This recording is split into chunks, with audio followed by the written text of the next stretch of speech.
Hello and welcome to Nationwide on the network service of the NTA. We thank you for joining us. I am Lydia Odije Ochi. In furtherance of the unshakable resolve of his administration towards the implementation of the new national minimum wage, President Muhammadu Buhari has inaugurated a technical committee that will advise the federal government on strategies for sustainable funding of the wage increase. While performing the ceremony, the president, however, made it clear that when passed into law, all those now earning above the new minimum wage will have their emoluments renegotiated. State House correspondent Adamu Sambo has details. President Muhammadu Buhari made it clear that there is no question whatsoever regarding the upward review of Nigeria's national minimum wage. I am committed to a review of the minimum wage. We are currently working on the final series of steps leading to the submission of a national minimum wage amendment bill to the National Assembly. The president said even though the issue is in the exclusive legislative list, considering the prevailing economic challenges which made it difficult for some workers to get paid as and when due, state governments are being carried along in the negotiations for upward review of the workers' emoluments. Already, he explained, adequate provision has been made in the 2019 budget of continuity to meet the additional cost that will be incurred as a result of the wage increase. However, we anticipate that after the new minimum wage has been passed into law, we will be going into negotiations for salary review for all those who are already earning above the new minimum wage. It is therefore important that we are properly prepared to meet these demands. President Buhari said the consequential adjustment of wages must be implemented in a manner that does not have negative effects on national development plans as laid out in the Economic Recovery and Growth Plan, which sets appropriate targets for, among others, capital expenditure, public debt, inflation, and employment. It is absolutely important that the implementation of a new minimum wage does not adversely affect these targets and thereby erode the envisaged gains for the workers. The technical committee therefore has, among other terms of reference, identifying new revenue sources as well as areas of existing expenditure from where savings could be made in order to fund the wage increase without adversely impacting the nation's development goals. An economist and financial expert, Bismarck Rewani, is the chairman of the committee, which has 4 weeks to submit its recommendations.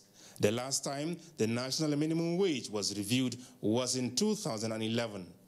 From the State House, Adamu Sambo, NTA News. And now politics. Void votes is one of the factors leading to lack of acceptability of election results, which in turn discredits the process. To reverse this trend in the 2019 elections, the National Orientation Agency is set to commence a nationwide enlightenment campaign with a flag-off in Imo State on the 9th of January. Adebola Brooklyn Sunday has details. Most elections in recent times have been rocked by unaccepted ballots. This explains the need for a meeting between top management staff and journalists from within and outside the country. The meeting is geared towards ensuring a free, fair and credible elections in 2019. Displeased with the bitterness and rancor arising from the number of void votes, fake news and inadequate voter education, the agency says its staff in all 774 local government areas are to begin sensitizing the people. To address three critical areas: reducing the challenge of voided votes, sensitization for peaceful general elections, sensitization against the incidence of vote buying and the vote selling. The agency urged Nigerians to shun political thuggery and identity theft during and after the elections. Adebola Brooklyn Sunday, NTA News. Our next report from Makurdi says 29 governorship candidates in Benue State have signed a peace pact towards a peaceful conduct of the 2019 general elections. The event is spearheaded by the Independent National Electoral Commission in conjunction with the National Orientation Agency and the Center for Humanitarian Dialogue. Blessing Omeche Ebute was at the banquet hall of Benue Hotel's Makurdi venue of the event and now reports. The forum, therefore, put together by the Independent National Electoral Commission and the Center for Humanitarian Dialogue, is to foster peace between political parties in the forthcoming elections. We have suffered a lot. We have sacrificed a lot for this country. And we will not be prepared for any blood to be shed again in Benue State. The party chairman and executive members should try to prevail on their flag bearers. Party members, supporters, not to engage in any conduct that can incite violence. We want to commit everybody in Benue State to a peace pact. And we're the contestants because you're the leaders of your parties, you're the leaders of your people, you're the leaders of your own followers, so they can talk peace to your followers. The signing of the peace pact by all governorship candidates of the various political parties in Benue State today signifies the break of a new dawn. I've always said it always, I'm a peaceful man, and without peace there can be no meaningful progress in any society. They, however, pledged their commitment to ensuring that the peace pact is not just a mere formality. The 2019 general elections is around the corner, and expectedly, candidates of the various political parties have continued to canvass support from the electorate. Good Morning Nigeria Wednesday featured the presidential candidates of the Africa Action Congress, Omoyele Sowore, and that of the Social Democratic Party, Professor Jerry Ghana. Daniel Aderiye reports. The political space continues to witness heightened activities ahead of the 2019 general elections, as political parties are leaving no stone unturned in a bid to get the votes of electorate.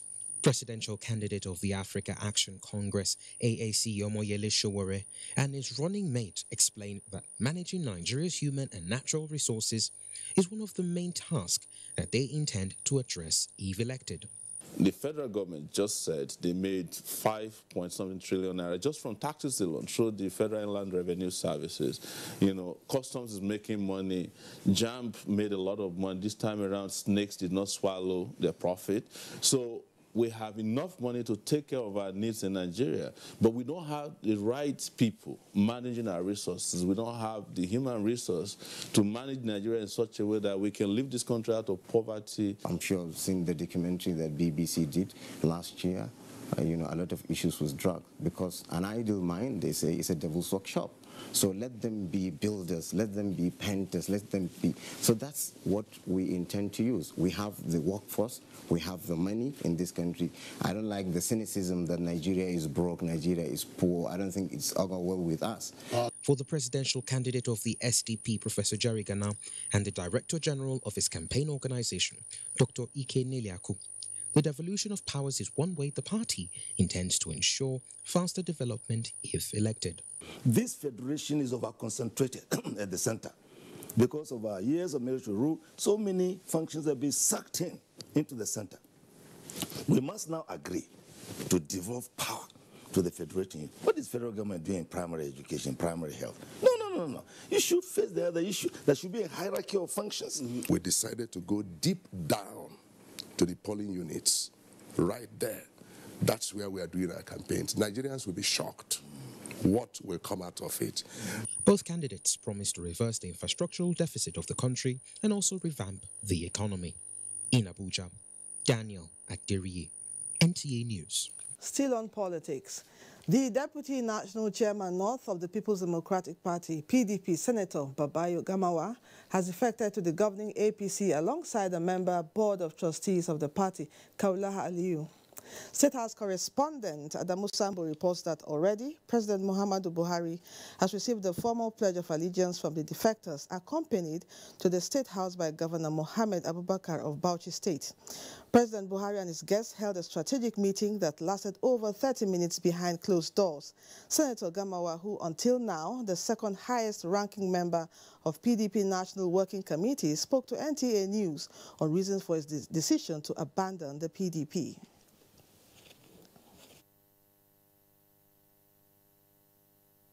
As a Nigerian, I want what is good for the country. I want the unity of my country, and I want developmental, efforts. So your defection has nothing to do with your suspension by the PDP? Not at all. Not at all. My conscience has been telling me that place is not the best for me. Then why APC? APC because I believe in President Muhammad Buhari. I believe in what he has been doing for this country right from his military era up till to date. So I want to be part of the developmental, effort that will make Nigeria a better country. I believe among all the contestants, nobody can come near the integrity and honesty of Mr. President. So I feel with what he has done into the entire Northeast in terms of security and in terms of offering appointments, and with this level of honesty and integrity, I feel in myself I should go where it is. And I will do the best I can for him to emerge as a president come 2019. Have come to pledge their support for Mr. President, for what Mr. President has been doing to Nigeria. They are appreciative, particularly coming from the northeastern sub-region. Everybody from the northeastern sub-region knows the yeoman's job that Mr. President has been doing to bring back peace to that region. So how do you feel as the governor of Bauchi State having them? You can see I'm very, very elated because with these two gentlemen, I can go to sleep with my two eyes closed, so to speak. It will be recalled that barely 24 hours ago, prominent members of the various PDP support groups from the Northeast defected to the APC with a promise to work for the re-election of President Muhammadu Buhari. Meanwhile, the Independent National Electoral Commission, INEC, is studying the Federal High Court judgments restricting the commission from accepting candidates of the All Progressives Congress, APC, from Rivers State for the forthcoming general elections. INEC Chairman Professor Mahmoud Yakubu disclosed this to correspondent Meo Gide during a meeting with security chiefs in Abuja. The role of the security in the conduct of election is quite crucial. It is in light of this that Section 29, subsection 3 of the Electoral Act 2010 as amended states that notwithstanding the provision of any other law and for purposes of securing the vote, the Independent National Electoral Commission, INEC, shall be responsible for requesting the deployment of relevant security personnel necessary for elections or registration of voters and shall assign them in a manner to be determined by the Commission in consultation with the relevant security agencies, provided the Commission shall only request for the deployment of the Nigerian Armed Forces only for the purposes of securing the distribution and delivery of election materials and protection of election officials. It is in light of this constitutional mandate that the Independent National Electoral Commission, INEC, is meeting with security chiefs on how they can bring ideas together in ensuring a free and fair elections. We are committed to ensuring that elections are organized in such a manner that the security agencies are not perceived to be running parallel arrangement with INEC. Rather, it should be strictly INEC's plan for the election that the security agencies are going to implement. The INEC chairman also reacted to a federal high court judgment restricting the commission from accepting candidates from the All Progressives Congress, APC, in Rivers State to participate in the 2019 general elections. That we were served the judgment only yesterday. We are studying the judgment. We have not taken any action prejudicial to the judgment because going by the timetable and schedule of activities, list of nominated candidates for the 2019 general elections will be published on the 17th of January 2019. So we are still way away from the publication of the list of candidates. Once we are served, the Commission is a law-abiding institution. We shall comply with the local judgments of courts. With just less than 6 weeks to the elections, INEC advised politicians not to eat up the polity, especially on allegations that the Commission is creating additional polling units, as the Commission has no intention and will never do that before the 2019 elections. Mie Ogidi, NTA News. Thanks, Mia. As the 91 political parties and their respective candidates vie to lead Nigeria's next administration in the 2019 elections, a presidential town hall debate, The Candidates, co-produced by Daria Media and the NTA, launches today, 9th of January 2019. The Candidates is a 4-part, 2-hour live televised town hall meeting series which will feature presidential and vice presidential candidates of 4 political parties. They are Young Progressives Party, All Progressives Congress, African Action Congress, and the People's Democratic Party were selected from the results of multiple polls aggregated by the Center for Democracy and Development. The Candidates Presidential Town Hall, which takes place at the Sheraton Hotel Abuja on the 9th, 16th, 23rd, and 30th January 2018, is supported by Makata Foundation. It will run live on NTA, Radio Nigeria, and other partner TV stations between 7 and 9 p.m. each day. Now to security. The Nigerian Army has flagged off Operation Egueko 3 of the Northwest region and the country in Birnin Kebbi. Usman Abdullahi Shehu reports that the Chief of Army Staff, Lieutenant General Yusuf Tukuburatai, while flagging off the operation, said the exercise will address lingering insecurity challenges in the region. Defense and national security is not all commerce affairs. No one is permitted to divulge any information that is injurious to national security. This is contained in the Official Secret Act 1962.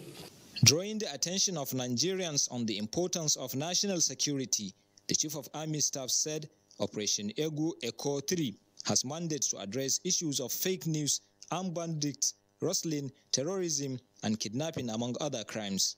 General Buratai similarly said the objective of the exercise is to reinvigorate all existing army operations in the country with additional manpower, equipment, and resources to end the problems of all existing security challenges in Nigeria. Governor Abubakar Atiku Bagudu lauded the commitment of the Nigerian armed forces in safeguarding the nation. To give all the troops a sense of identity and belonging. And so we are not entirely, even though we are so happy and proud of him, but we are not surprised when he agreed graciously to commence this training exercise in Kebbi. The Operation Fight and Dance 3 is a collaborative exercise by the Nigerian Army and other security agencies in the country. Part of the activities of Operation Fight and Dance 3 launched in Birnin Kebbi, a medical outreach is ongoing here in the Zuguru community, where people with different ailments were attended to. In a similar vein, the Chief of Army Staff also commissioned the Command Science Secondary School boys in Jega and Command Science Secondary School girls in Goru. In Birnin Kebbi, Usman Abdullahi Shehu, NTA News. More on security. Aimed at checking criminal activities during and after the elections, the Nigerian Army has launched the Operation Python Dance 3 for the Southeast Geopolitical Zone in Ebonyi State. General Officer Commanding 82 Division Enugu Major General Abubakar Mekobi assured safety of lives and property during the exercise. Ijoma Peter Wante reports. The field training exercise is meant to sharpen the skills of the Army in the conduct of internal security operations and combating the security challenges in the Southeast, as well as deal with rising cases of insecurity such as kidnapping, armed robbery, insurgency, among others. General Officer Commanding 82 Division called for cooperation of all for the interest of the nation. We in 82 Division In consultation with the Chief of Army Staff, Lieutenant General Tukur Yusuf Kuritai, I've selected Ebonyi State under your dynamic and resourceful leadership as the location for the step-up headquarters for this exercise. All activities of this exercise from the other states of the region will be coordinated and monitored from this center. Inspecting the Guard of Honor mounted at the military cantonment in Kwegu, Chairman Southeast Governors Forum David Umai pledged continued support to the military for sustenance of peace and unity of the nation.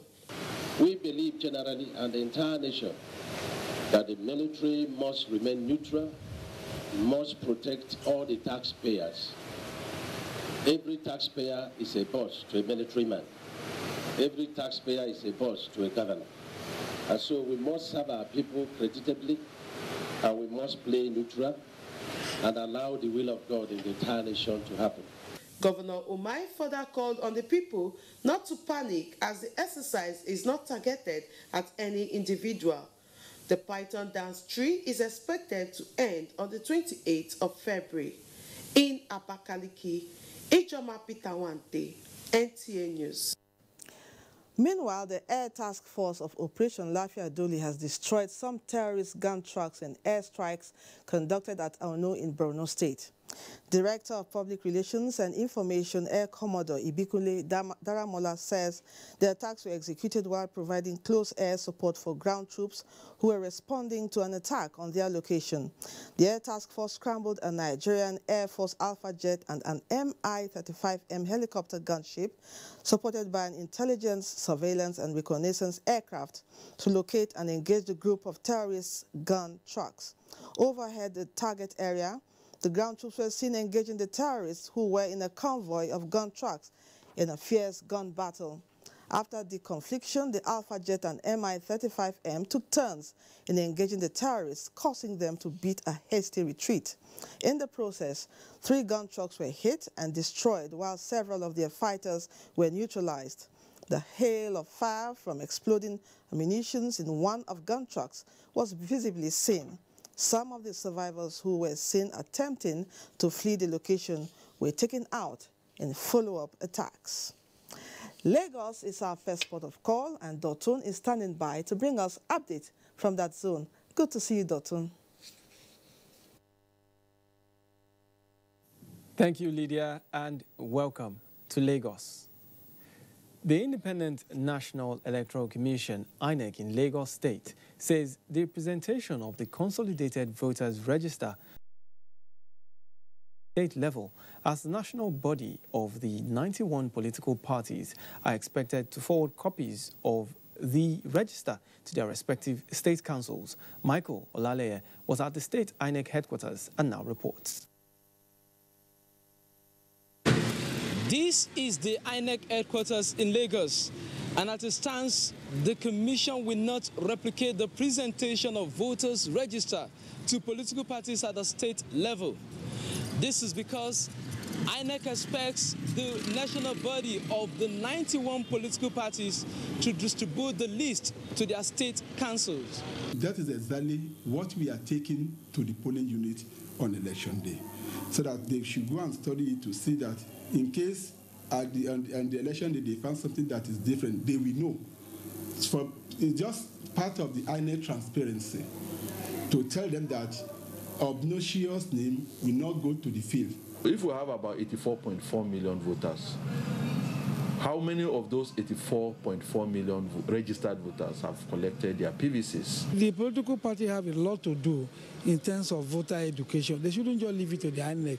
The Deputy Director of Publicity of INEC in Lagos said issues relating to omission and misspellings of names will no longer be entertained, as the voters' register is the final copy expected to be used for the elections. If they can identify the name of that person, then they inform us.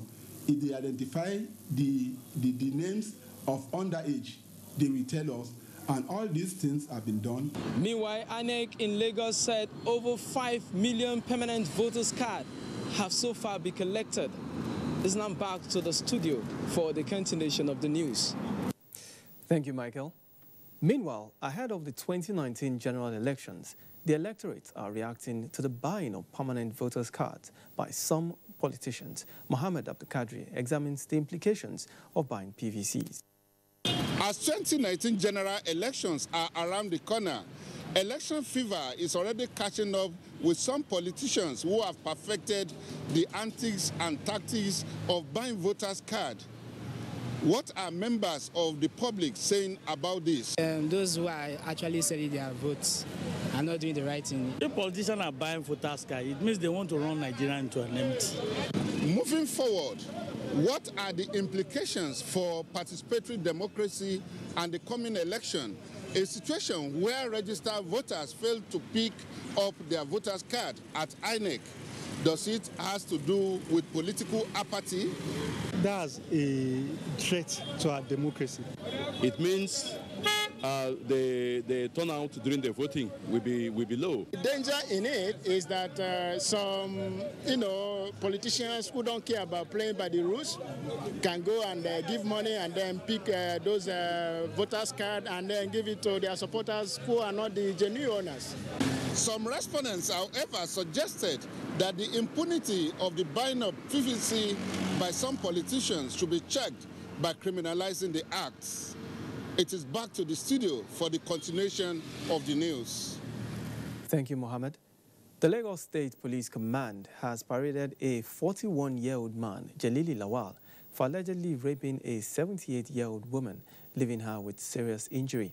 The suspect was paraded alongside other criminal suspects at a briefing to review the security situation in Lagos during the Yuletide. Doing Dia reports. It is the first media briefing in the year 2019, a review of the security situation in the year 2018, especially the Yuletide. This state hosted some of the biggest mega events that was held across the continent. And all the events came and they were successful, there was no crime. And to the business of the day, the first to be mentioned is a rape case. 41-year-old Jalili Lawal, a commercial bus driver, is the suspect. His victim, a 78-year-old woman, got stranded around Maryland, Ikeja, while trying to find her way back to K2. The said Jalili Lawal offered to help her. The woman was delighted and so entered the bus, unknown to her that Jalili had other intentions. The suspect drove the victim to a location in Olutsi village off Adeye Jones, Ikeja, and raped her without regards to her old age.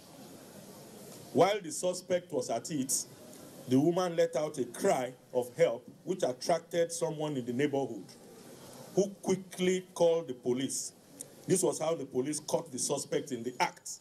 The command also paraded other suspects for robbery, conspiracy, rape, cultism, and unlawful possession of firearms and dangerous weapons. And as we begin the new year 2019, the command says all hands are on deck to ensure that the cosmopolitan city of Lagos gets the best of security. In Lagos, doing Dia, NTA News. We now join Kemi in our Ibadan Network Center for more reports on Nationwide. Thank you very much, Dr. and a warm welcome to Ibadan. Following the attack on personnel of the Nigerian Customs Service on routine anti-smuggling patrol in Abeokuta, 2 suspects have been arrested by the police and 8 fully loaded vehicles with rice impounded. Lukman Adefeso reports that one of the victims, an officer who lost his life in the attack, has been buried. His report is here presented. Position my vehicle, the official vehicle that I took to that place, I'm trying to position. So the 6 vehicle that's inside the garage, we're trying to pull them out to turn and be able to move. We now find that we are hearing some cutlass. Tijani John Michael is an inspector of customs, Ogun State Command. He and his other colleagues on routine anti-smuggling patrol along Asheru in Abeokuta metropolis were ambushed by suspected rice smugglers, where Hamisu Sani, a 31-year-old customs assistant, went lost his life. The thing didn't start in Abuja town. They pursued them along the old Ibadan road up to Ashero, and unfortunately there was no light in the area. So under the cover of darkness, the officers assumed that they have run away. So they started moving the vehicle to the road. It was at that point they attacked them with dangerous objects. The commander suffered similar attacks in 2018 on 4 occasions. The police have confirmed the arrest of 2 of the suspects as investigations get underway. The 2 suspects are undergoing interrogation at our homicide section at the State Criminal Investigation and Intelligence Department. Customs Assistant 1, Hamis Usani, who lost his life, has since been buried, according to Islamic rites. No fewer than 20 shops and some residential houses were completely burnt down in some areas of Ibadan. Correspondent Shola Wahid, who visited the scene, reports that the fire incident was caused by some miscreants on rampage, burning and looting shops. Shop owners and residents count their losses in deep sorrow. Eyewitness accounts said some rival gangs fought at Idiarere area of Ibadan and unleashed uncommon terror in the area by burning shops and residential buildings as well as looting them. I just had gunshots, noise, just everywhere in chaos. Oyo State firefighters were on ground to put out the fire, but were prevented by the hoodlums who brandished various dangerous weapons. We had to protect life and property, and during that event, on no account should we endanger our own life, or at the same time presented the available resources for hoodlums' destruction. Commissioner of Police, Oyo State Command, Abiodun Odude, said 11 people have been arrested in connection with the arson. So if we get credible intelligence, we get more of them arrested. So it is our sincere appeal to everybody that they should see the police or who have done, and you see what will happen to them. Residents are advised to be security conscious and report strange activities in their neighborhood to security personnel. In Ibadan, Shola Wahid, NTA News. Motorists have commended the federal government over the ongoing maintenance of highways leading in and out of Ibadan, the Oyo State capital. Funke Ibidamito, reporting from the Ibadan-Ife Expressway, says motorists plying the route, however, appeal for prompt repair of the bad portions to avoid further carnage on the road. Nigerians have continued to score the present administration very high in the area of road network. This is with the level of work being done on most of our major federal highways. Residents of Ibadan, the Oyo State capital, applying the Ife-Ibadan Expressway, want attention. Emmanuel here is one of the motorists. This thing has caused a lot of havoc. Even our car, every time we spend money on our car. The federal government should find something to do on it. Or else this road is claiming a role of life. I actually go to Osun State almost like every 2 weeks. I would have to change a tire. It's not only here. If you go forward, you still see some bumps. I want the government to do the road for us because we people who are traveling. Men of the Federal Road Safety Corps and the Nigeria Police are, however, on the road to ensure free traffic flow and order where necessary. This portion, motorists and commuters describe as a death trap. Most of them have appealed to governments that if portions like these and others along this route can be taken care of, then the Ife-Ibadan Expressway will be a delight to travel on. Funke Ibidamito, it's back to you, Kemi, in the studios. Thank you very much, Funke, and that's it from Ibadan. Nationwide continues. After this timeout, stay with us. Hate speech is not a joke. It incites genocide and crimes against humanity. Most of Africa's civil wars are caused by hate speech from one tribe against another. We don't want it here. The Nigerian government stands firm against hate speech.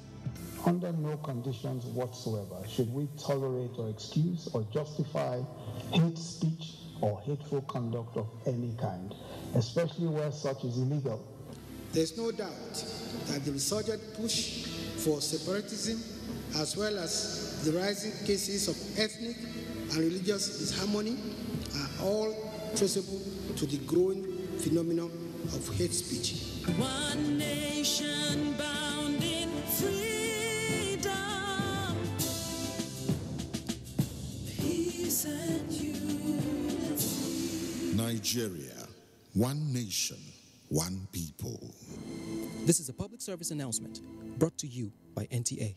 Agenda 2030. As a successor framework for the Millennium Development Goals, the global community rolled out a bigger, deeper, and more encompassing framework called the Sustainable Development Goals, designed to transform our world, lift the poor out of poverty, as well as ensure inclusive and healthy society. On Agenda 2030, we take you on a media trip to the global destination of the future we want. With everyone on board, we focus on the people and their struggle, the civil society and their agitations, the government and her development effort. The Global Development Agenda, its 17 goals and 169 targets. We bring you all the deliberations, insightful conversations, and high-level partnerships on the road to global destination. Agenda 2030, showing on this channel. Agenda 2030, living no one behind.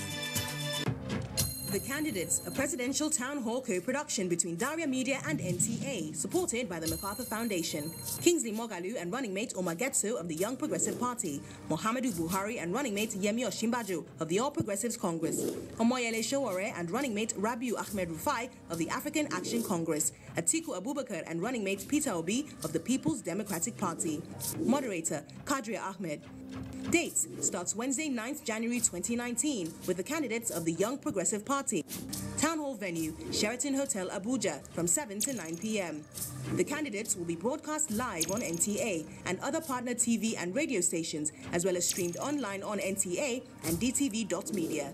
If you're